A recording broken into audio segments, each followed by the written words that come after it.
এগুলো হচ্ছে জাইগো ক্যাকটাস। এর আগেও দেখিয়েছি এগুলো নিয়ে বসানো ভিডিও। বা এগুলো প্রথমে ওই পলিথিনের বাক্সতে কিনে নিয়ে এসেছিলাম। এটা একটা প্রজাতি, এটা একটা প্রজাতি। এটার থেকে এই এই শাখা ভেঙে ভেঙে বিভিন্ন জায়গায় বসিয়ে বসিয়ে চারা তৈরি করে নিয়েছি। তার মধ্যে এটা একটা, এখানে আরও কয়েকটা বসিয়েছিলাম, অন্যগুলো মারা গেছে। এটা ছিল এই বালিতে মাটিতে। এইগুলো নিয়ে একটা করেই বসিয়েছিলাম। এটা দেখুন শুধুই ওই কোকো হাস্ক, টুকরো টুকরো কোকোপিট, কোকোনাট হাস্ক, আর সেই সঙ্গে ধরুন কিছু কাঠের ছিলকে, ছোটো ছোটো কাঠগুড়ি, এটা দিয়ে বসানো আছে। এখানে দেখুন দুরকমভাবে বসিয়েছিলাম। এটাতে এগুলো দেখুন এই ডুমো ডুমো ডুমো ডুমো সবাই দেখুন, এগুলো ওই কোকোনাট হাস্ক ডুমো ডুমো করে কেটে বসিয়ে দিয়েছি। তার সঙ্গে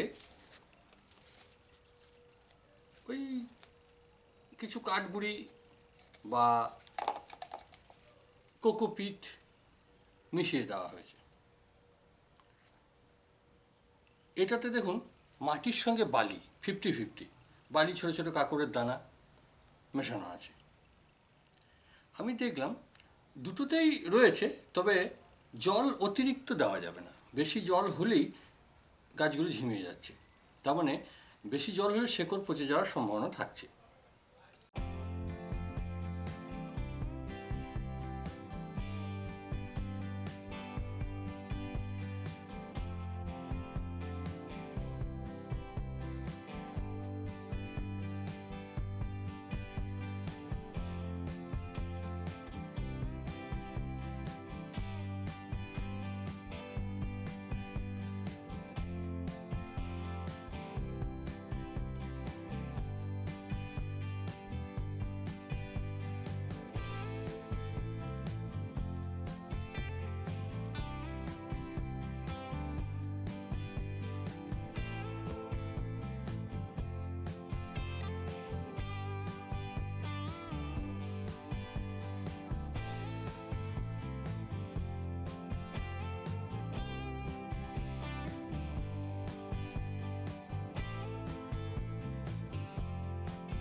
এখন কোনো কারণে জল একটু বেশি হয়ে গেল, হতেই পারে।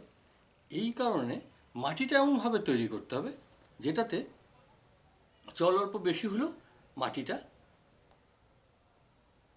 মানে শেকড় পৌঁছবে না। তাই আমার অভিজ্ঞতা থেকে আমি যেভাবে করলাম তাতে মাটিটা এইভাবে তৈরি করলে ভালো হয়। আমি দেখাচ্ছি।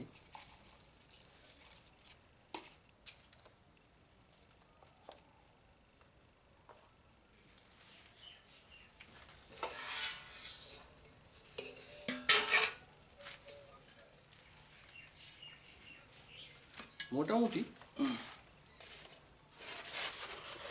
এগুলো হচ্ছে কোকোনাটের ছোটো ছোটো টুকরো টুকরো করে কেটে নিয়েছি। এইগুলোর একটা অংশ যেটা এটাতে দিয়েছি, দেওয়া যেতেই পারে ছোটো ছোটো ছোটো ছোটো করে।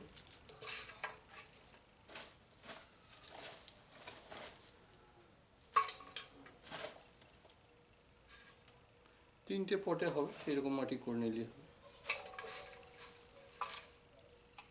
ব্যাস, এবার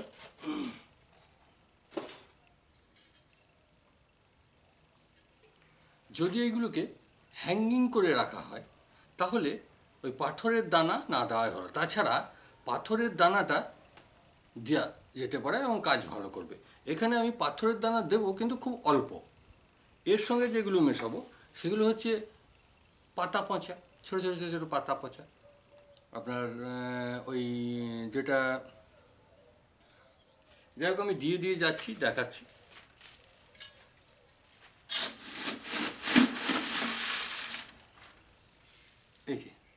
এটা ছোট ছোট পাথরের দানা, এটা অল্প পরিমাণে আমি মিশিয়ে দিচ্ছি।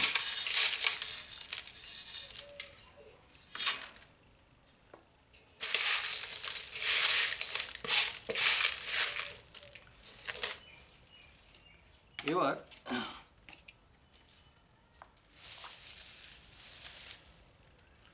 এটা দেখুন, এটা ওই কিচেন ওয়েস্ট যেগুলো বলছি, খোসাগুলোকে আমি ওই কম্পোস্ট তৈরি করে নিই, এটা সেইটারই কম্পোস্ট। এই খোসা কিন্তু খুব সহজে নষ্ট হয় না। দেখুন এখনও কিন্তু এটা প্রায়ই 8 মাস 9 মাস পড়েছিল, তারপরেও এই অবস্থা। তো এগুলো ব্যবহার করা যেতে পারে, অতিরিক্ত জল ধরবে না, অথচ নষ্টও হয়ে যাবে না, একটা ওই ছোটো ছোটো দানার মতো থেকে যাবে।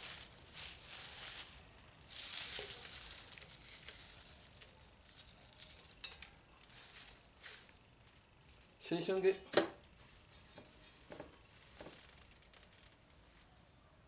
এগুলো হচ্ছে ওই পাতা পচা, কাঠগুড়ি এইসব মিক্স হয়ে আছে, এটাও কিছুটা দিয়ে দিলাম।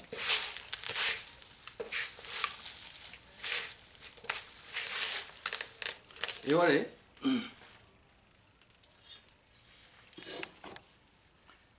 এটা হচ্ছে গোবর সার, চেলে নিয়েছি, এটা মোটামুটি এই 1 মুঠো মতো দিয়ে দিলাম, খুব বেশি দিলে আবার গাছ জ্বলে যেতে পারে।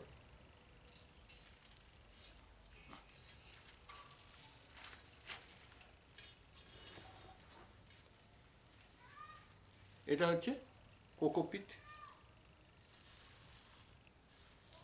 এটা অল্প দিয়ে দিচ্ছি, থাকলে দেবেন, না থাকলে না দিলেও চলবে। এগুলো এটা হালকা মাটি, যেটা বিভিন্ন পটে, হ্যাঙ্গিং পটে ব্যবহার করি,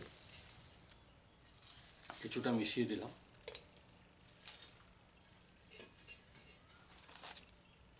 আরেকটা জিনিস মেশানো যেতে পারে, এটা খুব ভালো করে দেখুন, এটা কয়লার থেকে তৈরি অঙ্গারটা, যেটা সিন্ডার বলা হচ্ছে।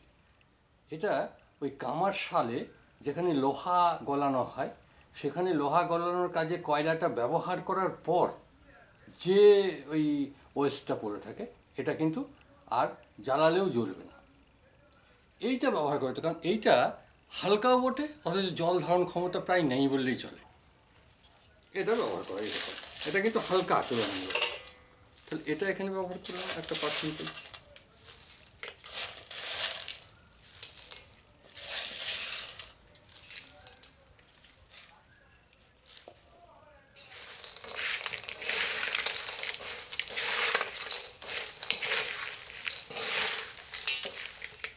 এবার এটা আমি এই পটেতে ব্যবহার করব।